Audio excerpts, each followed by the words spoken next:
수선의 그림자. 이연수 단편소설.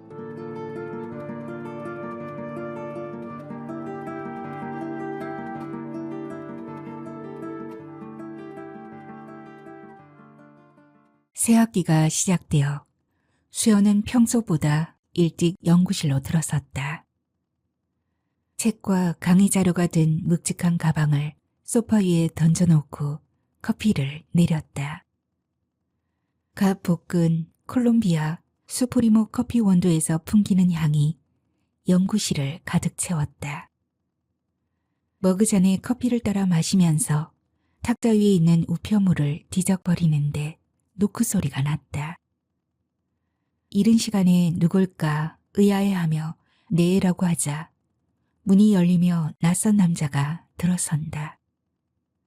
키가 훤칠하고 짙은 눈썹과 콧날이 반듯한 외모 수려한 남자가 정중하게 인사하며 한수영 교수님이냐 물었다.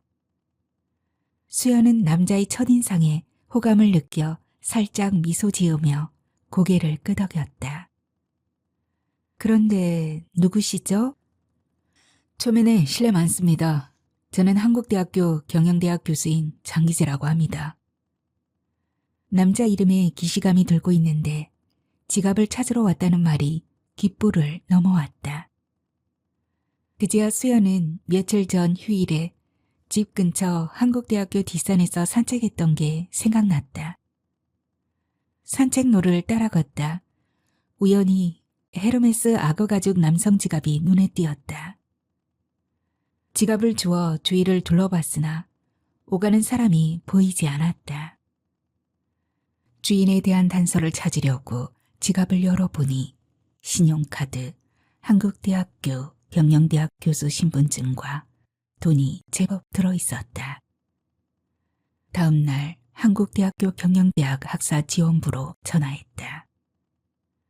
경영대학에 장기재 교수님이 계신지요? 한국대학교 뒤 산책로에서 지갑을 주었는데 안을 보니 그 교수님의 신분증이 들어있어 전화했습니다. 직원의 그렇다는 말에 연락처를 남기며 수연의 연구실로 와 찾아가라 했었다. 어제 저녁 장기재 교수 전화를 받고 아침에 연구실로 오라 했던 게 생각났다. 아, 제가 약속을 깜빡했네요. 하며 잠겨있는 책상 서랍을 열어 지갑을 꺼냈다. 지갑을 건네면서 막 내린 커피나 드시면 어떻겠나 하니 기재는 반색하며 소파에 앉았다. 기재는 탁자 위에 흩어져 있는 우편물과 수선화가 가득 꽂혀 있는 화병에 시선을 주는 듯 했다. 수연이 커피잔을 탁자에 내려놓자 입꼬리가 올라가며 지갑 찾아주신 것도 감사한데 커피까지 대접받는다 했다. 손을 뻗어 잔을 들고 감싸 안더니 커피향이 너무 좋다면서 한국대학교 나왔냐고 물었다. 어느새 내가 털렸나 싶어 살짝 당황하고 있는데 기재는 씩 웃으며 탁자 위에 있는 동창 신문을 보았다 했다. 혹시 영문과 나온 장기숙을 아느냐 묻는 말에 수연은 눈을 동그랗게 떴다. 제 사촌 여동생입니다. 한 교수님과 비슷한 또래 같아서요. 수연은 잠시 생각하다 교양 과목을 같이 들었던 적이 있다 했다. 장기숙과 한 팀이 되어 그룹 과제했던 일이 언뜻 스쳤다. 주제를 잘 아는 체 하면서도 기여는 하지 않고 성과는 악착같이 생기려 했던 장기숙의 이기적인 모습이 소한데 씁쓸한 마음이 되었다.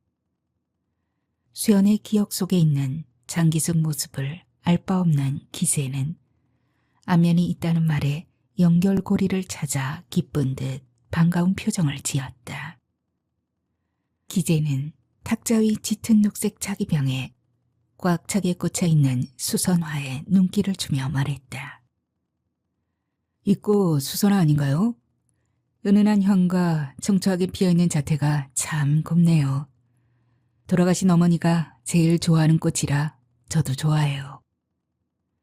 자신도 보여줄 수선화가 있다며 사진 한 장을 꺼냈다. 사진 속에는 수선화가 피어있는 화단 앞에서 초등학생으로 보이는 남자아이가 보기 드문 미인 품에 안겨 장난스러운 표정을 짓고 있었다. 수선화를 좋아하는 어머니가 집 화단에 심어놓고 해마다 꽃이 피면 그 화단 앞에서 사진 찍기를 좋아했다 말했다. 그날도 학교에서 돌아온 기재를 안고 있는 모습을 어머니 차를 몰았던 기사가 찍어준 것이라 했다. 그런데 사진을 찍은 후 한 달도 안 되어 돌아가셨기 때문에 수선화 꽃밭에서 어머니와 찍은 마지막 사진이라며 얼굴에 살짝 그늘을 지었다. 수연은 그 모습이 안쓰러웠다. 요령 없이 순진에 빠지고 공감 능력이 과한 노처녀 수연이 명문 한국대학교 교수면서 잘생긴 기재에게 그만 마음의 문을 연 순간이었다. 수선화 하단 앞에서 찍은 어린 시절 장 교수님 사진을 보니 고대 그리스 신화 속 나르키소스가 생각나네요. 수연은 어느 틈에 그 신화를 입에 담고 있었다. 수연다운 오지랖이었다. 어느 날 나르키소스가 갈증으로 샘가로 와서 물을 마시려고 몸을 구부리다 수면에 비친 자신의 모습을 보았어요. 그 모습을 샘 안에서 사는 아름다운 요정인 수선의 모습이라고 생각했어요. 왜냐하면 나르키소스 부모는 그가 자신의 모습을 보면 죽게 될 거라는 예언 때문에 거울을 못 보게 했기 때문이죠. 나르키소스는 넋을 놓고 내려다보다 물에 비친 자신 모습에 반했어요. 근데 그 그림자는 잡으려고 팔을 물에 넣으면 사라져버리고 빼면 다시 나타나기를 반복하는 거예요. 당연히 나르키소스 가슴은 까맣게 타들어갔겠죠. 나르키소스는 먹는 것도 자는 것도 있고 잡히지 않는 수면에 비친 자신 그림자만 바라보며 애태우다 죽고 말았어요. 죽은 자리에서 꽃이 피어났는데 그 꽃이 바로 수선화라네요. 어머니가 읽어주셨던 그리스 신화 그림책 내용이 어렴풋이 기억나네요. 그런데 왜 그 신화 속 나르키소스와 저를 연관시키는지 잘 모르겠네요. 너무 미남이신 장 교수님이 거울에 비친 자신의 모습에 반해 무너져가면 제가 너무 슬플 것 같아서요. 농담이니 마음에 담아두지 마세요. 기재는 손사래를 치면서도 싫지 않은지 유쾌하게 웃었다. 지갑도 찾아주고 향 좋은 커피도 주고 재미난 수선화 신화도 들려주어 고맙다고 말한 뒤 돌아갔다. 며칠 뒤 강의를 마치고 건물 현관을 나서려던 수연 앞에 누군가가 기다리고 있었다. 환한 미소를 짓고 있는 기재였다. 생각지도 못한 출연에 수연은 살짝 놀랐지만 반가움이 먼저 치고 올라왔다. 가슴속에 번진 작은 떨림에 자신도 놀랐는데 며칠 전 장기숙 전화 탓이었다. 기재 오빠가 수연이 너한테 첫눈에 반했대. 어쩜 그렇게 잘 어울리는지 몰라? 신혼여행 다녀오자마자 이혼했다는 기재. 여전히 싱글인 수현. 기숙은 두 사람을 운명처럼 엮으려 들었고 수연의 귓가에는 그 말들이 남아있었다. 저녁 같이 하실래요? 기재가 다정하게 말했다. 상은과의 약속이 있었지만 수연은 어느새 고개를 끄덕이고 있었다. 기재가 먼저 걸음을 떼자 수연은 그 뒤를 따라가며 상은에게 급히 미안, 갑자기 일이 생겨서 오늘 저녁은 다음에 먹자 라는 문자를 보냈다. 상은은 같은 학교 학생 상담센터에서 일하는 가장 친한 친구였다. 기재는 수연을 서울 야경이 한눈에 내려다 보이는 호텔 VIP 전용 레스토랑으로 데리고 갔다. 유리창 너머 반짝이는 도시의 불빛들, 고급스러운 인테리어, 정중한 종업원의 응대, 모든 것이 수연에게 낯설었지만 황홀했다. 수연은 기재의 신형 벤츠 승용차에 이어 이 고급 레스토랑까지 이끌려온 자신이 마치 영화 속 주인공이라도 된 듯한 기분에 빠져들었다. 처음의 어색함은 대화가 이어질수록 사라졌다. 와인을 서너 잔 나눈 기재는 한층 부드러워진 표정으로 수연을 바라보았다. 이런 말 너무 빠른 걸까요? 그런데 수연 씨를 처음 본 순간부터 평생 기다려온 사람이라는 생각이 들었어요. 제 지갑이 어떻게 수연 씨 눈에 띄었는지 하늘의 계시로 둘은 운명적으로 만날 수밖에 없었나 봐요. 기재의 목소리는 낮고 길었다. 생애 처음 들어본 로맨틱한 대사가 수연의 가슴을 파고들었다. 드라마에서만 보던 운명이라는 단어가 눈앞 현실에 겹쳐지자 수연은 어느새 기재를 향해 마음을 활짝 열고 있었다.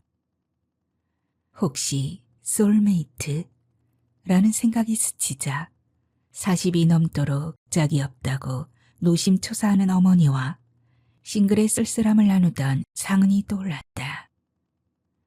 잘생기고 부유하고 다정한 완벽한 이 남자라면 그 모든 공백을 채워줄 수 있을 것만 같았다.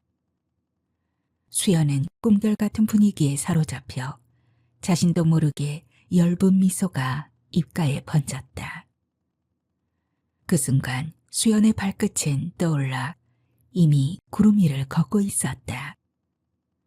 일주일 후 기재는 다시 수연을 찾아왔다. 식사 후 기재가 자주 간다는 술집으로 수연의 팔을 끌었다.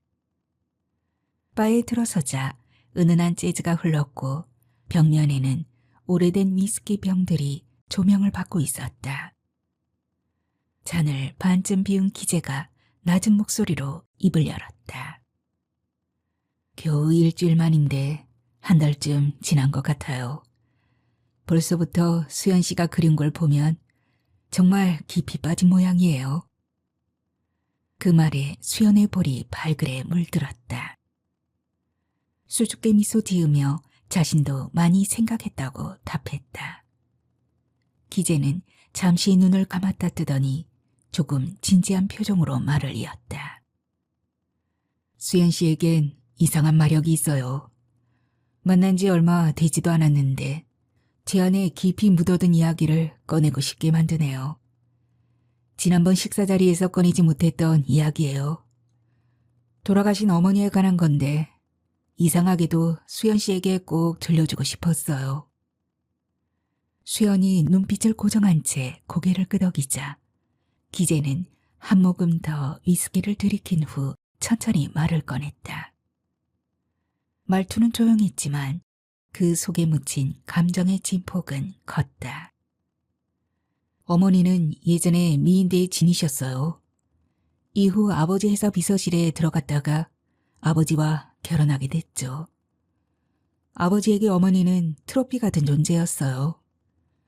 탐내고 손에 넣고는 장식장 안에 그냥 세워두는 그런 존재요. 연예인급 여성들과 아버지 스캔들은 계속되었고 어머니는 까탈스러운 시어머니를 받들면서 준 재벌과 안주인 노릇을 해야 했어요. 연기하듯 여러 대소사 챙겨야 하는 이 역할이 많이 서툴고 벅찼던 어머니는 힘들고 외로워서 점점 무너져 가셨죠. 생기를 잃어가던 어머니는 결국 칼로 손목을 그으셨어요. 그제야 아버지는 놀랐는지 어머니에게 차와 기사를 붙여 바깥바람을 쐬게 했죠. 그 기사는 어릴 적 동네 오빠였다고 들었어요. 어머니는 점점 웃음을 되찾으셨어요. 그러던 어느 날 제가 등교하려고 2층에서 내려오는데 어머니가 기사와 키스하는 걸 봤어요. 어머니는 저를 보자 놀라 달려와선 검지를 입에 대고 고개를 저었어요. 절대 말하지 마 하는 눈빛이었죠. 얼마 뒤 어머니와 그 기사가 함께 탄 차가 절벽 아래로 굴렀어요. 차가 처참하게 부서졌음에도 두 사람 시신은 손을 꼭 잡은 채였다고 사람들이 수군댔어요. 저는 아직도 그게 불가사의예요. 그때부터 저는 더러운 피를 지닌 존재가 되어 할머니는 물론이고 아버지의 싸늘한 시선을 받았어요. 기재는 이마를 짚으며 숨을 고르고 다시 고개를 들었다. 1년도 안 되어 아버지는 할머니가 골라준 명문가 출신의 여자와 재혼을 했어요. 할머니는 입안이 혀처럼 구는 새어머니와 그녀가 낳은 남동생을 끔찍이 아꼈어요. 더러운 피가 흐르는 저는 자연히 집안의 천떡꾸러기가 되어갔어요. 결국 미국 기숙학교로 보내졌고 그곳에서 아버지에게 인정받기 위해 악착같이 공부했어요. 박사학위를 따고 한국대학교 교수가 되고 나서야 겨우 아버지의 목록에 자랑스러운 아들로 등록됐어요. 그 대가로 청담동 빌딩과 압구정동 평수 넓은 아파트를 받았어요. 물론 그룹을 통째로 차지할 동생에 비하면 보잘것없지만요. 수연은 마치 투명한 유리창을 사이에 두고 기재의 과거를 들여다보는 듯한 기분이었다. 수연은 인도의 고아원에서 엄마가 그리운 여자아이가 바닥에 엄마의 형상을 그려놓고 그 품 안에 누워 잠든 모습을 찍은 사진 한 장이 떠올랐다. 그 사진 속 아이와 지금의 기재가 겹쳐졌다. 이 사람은 어쩌면 평생 누군가의 품에 안겨 울지도 못한 아이였는지도 몰라. 그녀의 가슴 한구석이 저릿해졌다. 평소 감정이입 잘하고 책임감 강한 수연은 자신도 모르게 이 사람을 이해해주고 감싸줄 사람은 자신밖에 없다고 생각했다. 이 사람이 웃을 수 있고 상처가 아물 수 있도록 자신이 가진 최고의 모습만을 보여주며 사랑하자는 다짐까지 하고 있었다. 그러면서 기재가 가진 재력, 명문대 교수, 외모 등 모든 조건이 자랑스러웠다. 마치 동화 속 신데렐라가 된 듯한 기분에 사로잡혀 수연은 그의 완벽한 연인이 되고 싶었다. 그렇게 기재는 점점 수연의 이상이 되어갔고 자신은 현실에서 멀어져 갔다. 기재가 근사한 남자라는 수연의 환상에 서서히 금이 가기 시작했다. 말투 하나 표정 하나가 예고 없이 뒤바뀌는 일이 반복되면서였다. 마치 아이가 장난감을 안 사주면 나쁜 엄마라고 하다가 사주면 금방 좋은 엄마라고 하는 것처럼 기재의 감정은 앞뒤가 상반되었다. 수연에게 기대하는 것도 반응하는 방식도 매번 달랐다. 기재가 서운하다며 모진 말을 쏟아내다 단 몇 분 만에 따뜻하다 못해 감미로운 말로 품어주는 일이 점점 잦아졌다. 어느 강의가 빼곡히 잡힌 날 수연은 김밥 한 줄로 점심을 때우고 숨 돌릴 틈 없이 수업하고 저녁에 회의까지 했다. 밤늦게 파김치가 되어 돌아와 침대에 눕자마자 잠에 골아떨어졌다. 깨우는 기척에 무거운 눈꺼풀을 간신히 들어올리고 보니 기재였다. 말도 없이 다가와 옷을 벗으며 그녀를 더듬기 시작했다. 나 오늘 너무 피곤해. 생리 중이기도 하고. 기겁해 몸을 떼며 수연이 말하자 기재는 표정이 험악해지더니 투정을 부렸다. 사랑한다면서 이럴 수 있어? 날 진심으로 좋아하는 거 맞아? 이렇게 매정한 여자 계속 만나야 하나 고민돼. 도무지 이해되지 않는 말이었다. 오늘 하루 피곤해 받아주기 어렵다는 말 한마디가 둘 관계를 부정하는 것처럼 들리는 걸까? 그러나 수연은 그 말에 두려움이 앞섰다. 어렵게 찾아온 소중한 사랑을 잃을까봐 결국 말없이 잠옷 단추를 풀었다. 그러자 기재는 돌변해서 그녀를 꼭 껴안으며 귓가에 속삭였다. 역시 수연 씨가 최고야. 날 이해해 주는 건 수연 씨밖에 없어. 하나도 달콤하지 않았고 혼란스럽기만 했다. 그 후에도 앞뒤가 맞지 않는 말을 하며 화내는 기재를 수연은 전혀 예측할 수 없었다. 어느 휴일 기재가 수연 집에 놀러왔다. 시간을 보내다 수연이 춘천가 호숫가 산책도 하고 닭갈비도 먹고 오자 했다. 기재가 좋은 아이디어라 한호하며 자신 차로 가자 했다. 차를 빼다 수연의 차에 흠집을 내더니 수연에게 소리치며 비난했다. 차를 왜 이따위로 세워놨어? 사고 치라고 이렇게 세운 거야? 불과 몇 시간 전 집에 들어서면서는 수연이 차를 잘 세워놓아 자신이 주차하기 편했다고 칭찬했던 기재였다. 말이 손바닥 뒤집듯 바뀌자 수연은 입을 다물 수밖에 없었다. 고속도로로 들어서며 정체가 되자 기재는 잘난 내가 이런 찌질이들이랑 같은 곳에서 뭉개는 건 도저히 참을 수 없다며 갓길로 차를 몰았다. 결국 순찰차에 붙잡혀 딱지를 뗐고 불쾌한 기분을 그대로 수연에게 쏟아냈다. 이런 날 막힐 게 뻔한데 왜 춘천 가자 한 거야? 마치 수연 씨가 옆에서 빨리 가라고 눈치 주는 것 같아 부담스러워 죽겠어. 그런데 이 말 한다고 기분 상해 혼자 가버리면 그건 내 즐거움을 빼앗는 거니까 용서하네. 돌아가라는 건지 옆에 있으라는 건지 앞뒤 메시지가 다르다 보니 수연은 얼어붙었다. 뭐가 잘못인지도 어떻게 반응해야 하는지도 알 수 없었다. 도대체 어떻게 해야 기재를 화나게 하지 않을 수 있을까? 기재의 눈치를 보게 된 수연은 스스로도 어색할 만큼 조심스러워졌다. 그런 수연에게 그냥 좀 자연스럽게 굴면 안 돼? 하며 또 비아냥거렸다. 수연은 자연스러운 게 뭔지 나도 모르겠어. 라고 속으로 중얼거렸다. 매번 달라지는 기재의 말에 자신도 모르게 죄인처럼 움츠러들기만 하니 현실 인식을 제대로 할 수 없었다. 수연은 기재와의 관계가 잘못되었다는 생각마저 의심하는 자신을 보며 문득 이것이 사랑이 아닐 수도 있음을 깨달았다. 기재는 수연 앞에서는 쉽게 화내고 말끝마다 비난을 섞었지만 타인 앞에선 언제나 너그럽고 부드러웠다. 그 다정한 외피는 너무 정교해서 처음엔 수연조차 진심이라 믿었다. 어느 날 상은이 기재를 한번 보고 싶어해 식사 자리를 마련했다.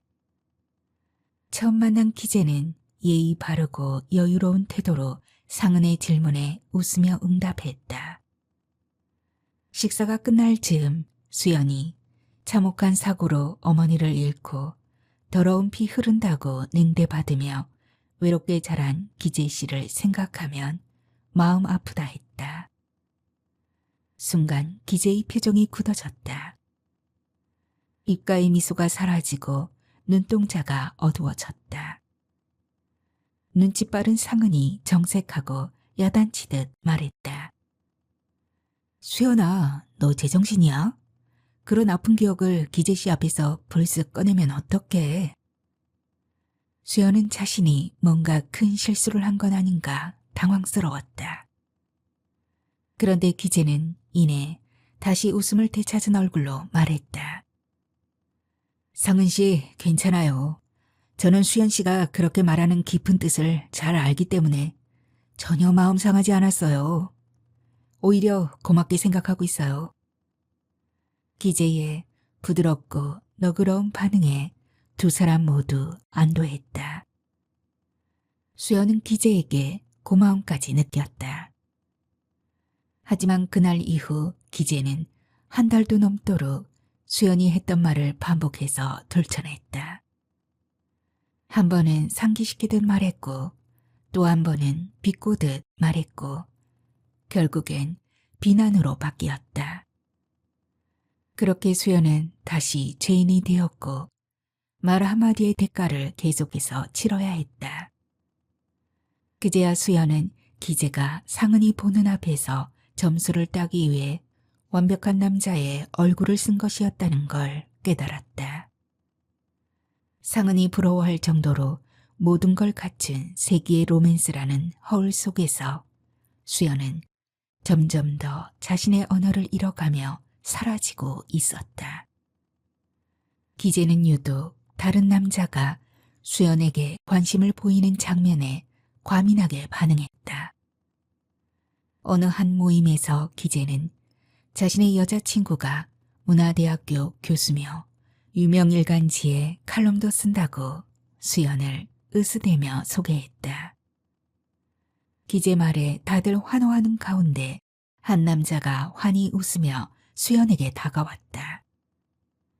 대학 시절 동아리 선배라며 반가움 가득한 표정으로 악수를 청했다. 수연이 미소 지으며 인사 나누려는 찰나 기재의 손이 거칠게 수연의 팔을 움켜쥐었다. 기재는 말없이 사람들 사이를 뚫고 구석진 곳으로 끌고 갔다. 수연 씨가 대학 교수라 뭔가 다를 줄 알았는데 다른 여자들이랑 똑같잖아. 눈웃음 흘리며 꼬리치는 모습이라니. 저 자식이 좋아 죽겠다는 티 다 난단 말이야. 남자 시선 받으려고 짧고 달라붙은 옷 입고 나온 것만 봐도 뻔하잖아. 나만 모르고 있었지. 수연은 숨이 막혔다. 당혹스러움과 모욕감이 한꺼번에 밀려왔지만 아무 말도 할 수 없었다. 그 순간 자신이 무언가 잘못한 듯한 기시감에 사로잡혔다. 설명하면 오히려 더 화를 낼 것 같았다. 아니, 아예 듣지도 않을 게 분명했다. 기재는 수연을 끝까지 몰아붙였다. 우린 서로에게 충실해야 되는데 수연 씨가 너무 해픈 것 같아. 이렇게 정숙하지 못하니 수연 씨와 계속 사귀어야 할지 전 여친에게 돌아가야 할지 모르겠네. 그 말에 수연은 휘청거렸다. 아니라고 말하고 싶었지만 입이 떨어지지 않았다. 기재를 잃을지도 모른다는 공포가 덜컥 밀려왔다. 눈물이 차올랐고 결국 그의 손을 붙들고 애원하듯 말했다. 나는 기재 씨만 사랑해. 내 마음은 흔들린 적 없어. 기재 씨가 내 전부야. 하지만 기재의 눈빛은 차가웠다. 아무 말 없이 돌아섰고 그 뒤로는 전화 한 통, 톡 한 줄 없었다. 수연은 불안에 휩싸였다. 전 여친에게 돌아간 걸까? 내가 그를 밀어낸 걸까? 모든 나쁜 결과가 자신 탓처럼 느껴졌다. 이렇게 자책하는 수연과 달리 기재는 잠수를 타면서 자신이 여전히 수연의 전부인지 그녀가 아직도 자신한테 붙잡히는 존재인지 확인하고 있었다. 기재는 질투를 유도했고 불안을 키웠고 언제든 떠날 수 있다는 메시지를 무기처럼 휘둘렀다. 어느새 수연은 기재의 손짓 하나에 심장이 무너지고 말 한마디에 천국과 지옥을 오가게 된 것이다. 수연은 점점 기재에게 매달렸고 비위를 맞추는데 익숙해졌고 자신을 잃어갔다. 마음이 바닥을 튄 건 한참 전이었지만 이제는 더 이상 그걸 느낄 힘조차 남아있지 않았다. 자존감은 메마른 낙엽처럼 바스러졌고 수연은 자신이 누구인지조차 잊어가고 있었다.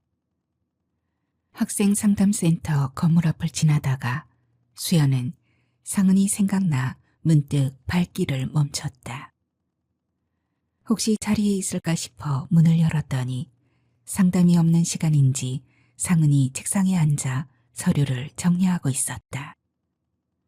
어머, 100만 불짜리 남자에게 정신 팔려 날 잊은 줄 알았는데 드디어 내가 생각났나 보네.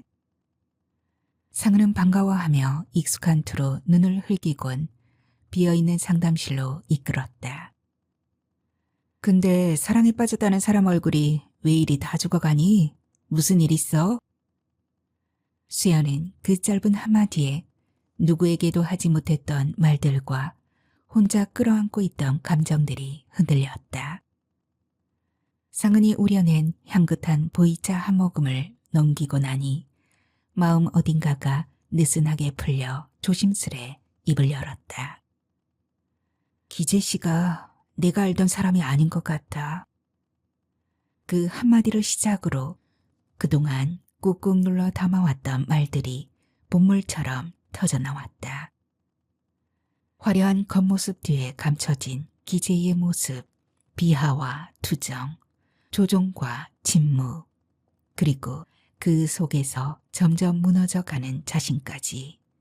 상은은 믿기지 않는다는 표정으로 입을 다물지 못하더니 힘들었겠다 하며 수연의 어깨를 다정하게 토닥였다. 자신이 상담했던 여학생 남친이 기재와 비슷한 성향인 것 같아 수연의 고통을 좀 이해할 것 같아 했다. 자책하며 우울증이 깊어진 여학생의 죽고 싶다는 말에 도와주려 참고했던 책이라며 서가에서 몇 권을 꺼내 테이블 위에 놓았다. 책 표지엔 낯선 외국어 제목들과 함께 성격장애, 정서적 학대, 가스라이팅 같은 단어들이 보였다. 수연은 천천히 책을 넘겼다.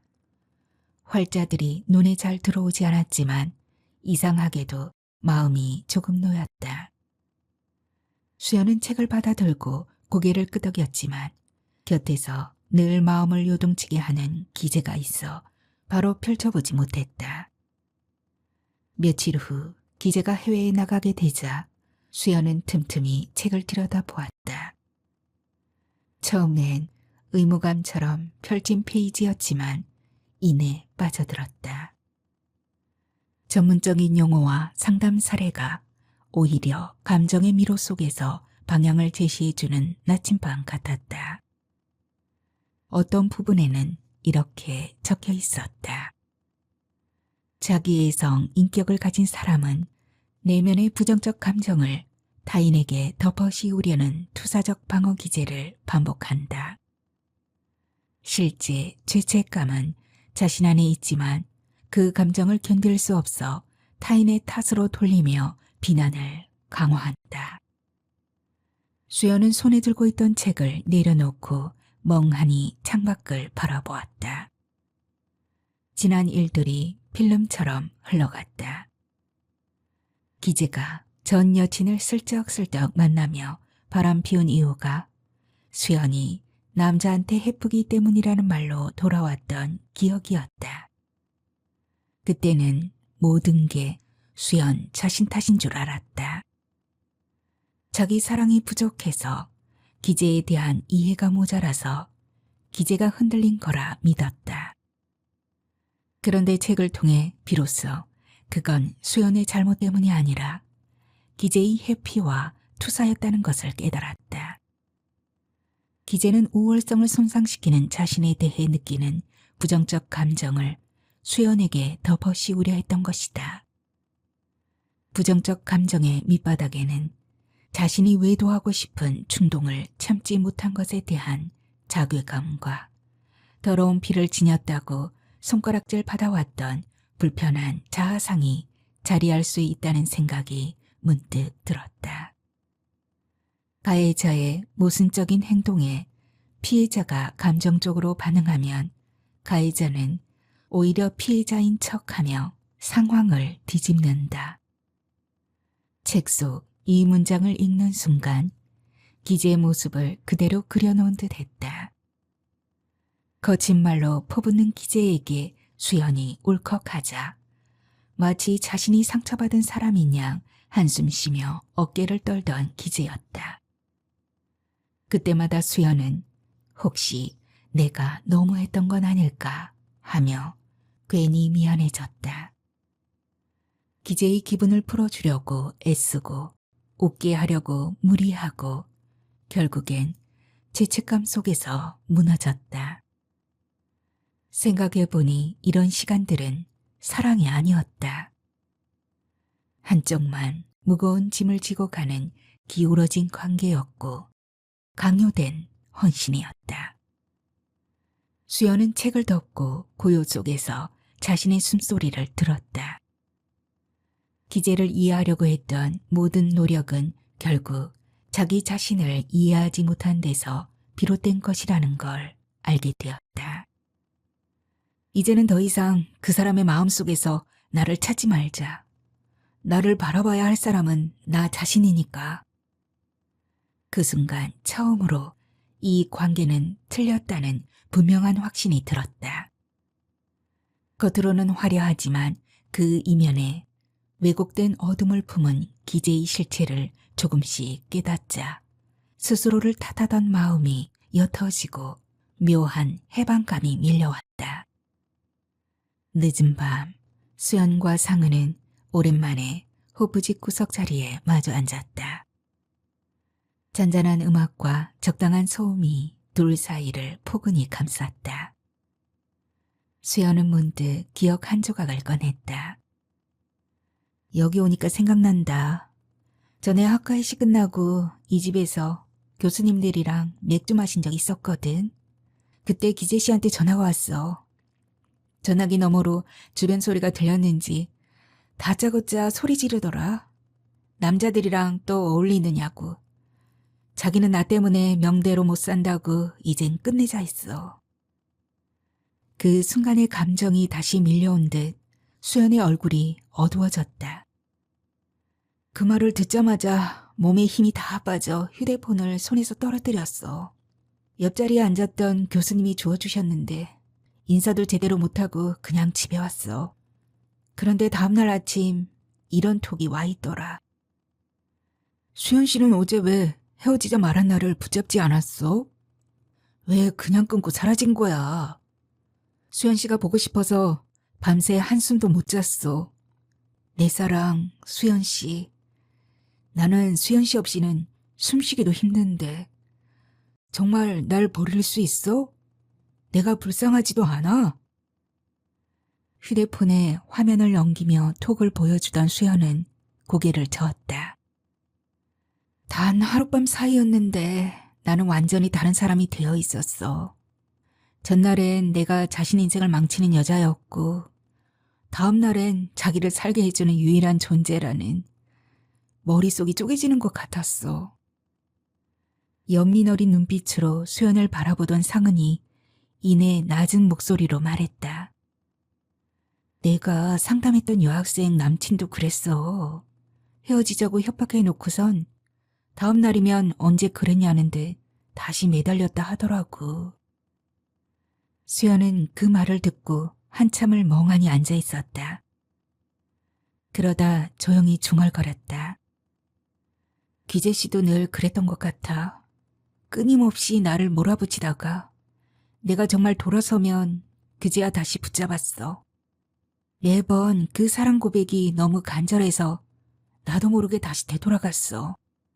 간헐적으로 주어지는 사랑에 중독되어 꼼짝 못했던 것 같아.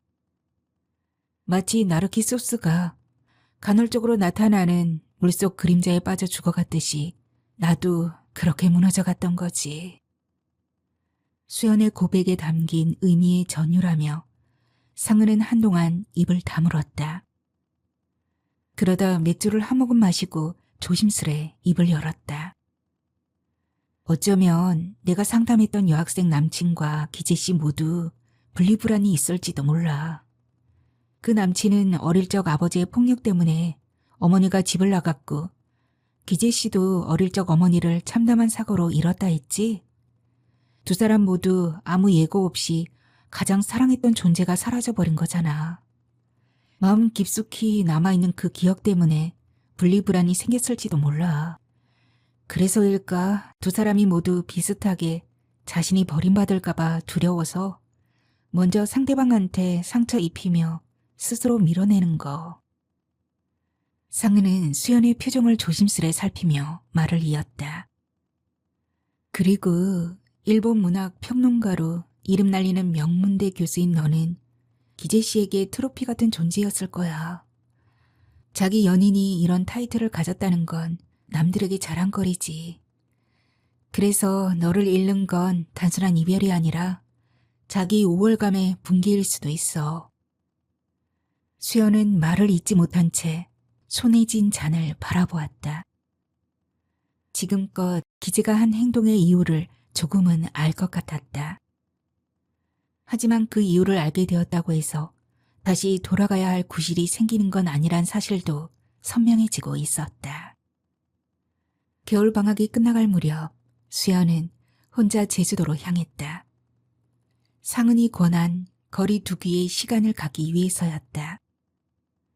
표선에 숙소 앞 바다로 통하는 길을 내려왔다.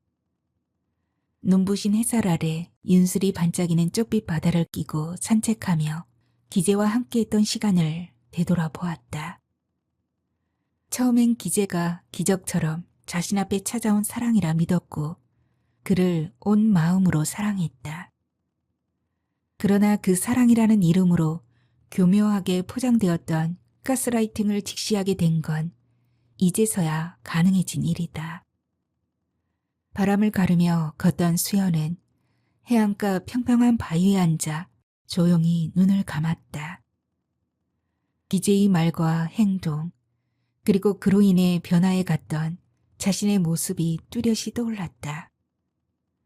다시 생각해보니 그건 사랑이 아니었고 자신이 누군가의 시선 안에서 자신을 증명받으려 한 것이었다. 그래서 도리어 그 안에서 자신을 잃어버린 것이었다는 생각이 스치자 바다를 바라보며 수연은 조용히 읊조렸다. 어쩌면 내가 집착했던 건 사랑받는 나에 대한 환상이었을지 몰라. 그 환상에 매달린 나머지 내 마음이 다치는 줄도 몰랐어. 이제는 기재 씨에게 사랑받는 내가 아니라 스스로를 지킬 수 있는 내가 되고 싶어. 산책하다 고개를 드니 정상에 잔설이 남아있고 중턱에 구름이 걸려 신비하게 보이는 한라산이 눈에 들어왔다. 한라산은 늘 그 자리에 있는데 처음 만났을 때 소울메이트가 될 것 같았던 기재 씨는 기적같이 찾아온 사랑에 이토록 험난한 시련이 숨어 있을 줄 상상도 못했다. 사랑조차 자신의 우월감을 확인하기 위한 도구가 된 기재의 자기애가 사랑을 이런 나락으로 몰았다는 생각이 들었다. 수연은 진저리 치며 다짐하듯 중얼거렸다. 자기의 늪에 빠져 타인을 그저 자신을 빛내주는 그림자로만 대하고 있는 기재 씨는 타인을 무참하게 무너뜨릴 거야. 그러다 끝내는 자기 자신조차 산산이 부서지고 말겠지. 나르키 소스가 수면이 자신의 형상에 매혹되어 결국 죽음으로 쓰러졌듯이 신혼여행에서 돌아오자마자 도망간 기재 씨와 결혼했던 여자가 이해될 것 같네. 나도 모든 미련을 떨치고 기재 씨를 떠나야 돼. 제주에서 돌아온 수연은 더 이상 망설이지 않았다. 헤어지자는 단어와 문장 하나로 기재에게 마지막 메일을 보냈고 그의 번호와 메일 주소를 차단했다. 그 후 1년 전 신청해 두었던 연구년을 받아 일본으로 떠났다. 낯선 도시에서의 시간은 낯설지 않았다. 오히려 숨을 쉬는 방식, 걷는 걸음, 아침의 햇살조차 수연을 더 분명하게 만들어주었다. 다시 학교에 복귀한 어느 날, 우연히 마주친 기재가 수연의 손을 끌어잡고 근처 카페로 들어갔다. 테이블에 놓인 커피잔을 들어 향을 맡으며 기재가 말했다. 그때 연구실에서 마셨던 커피향과 청초했던 수선화가 아직도 생생해.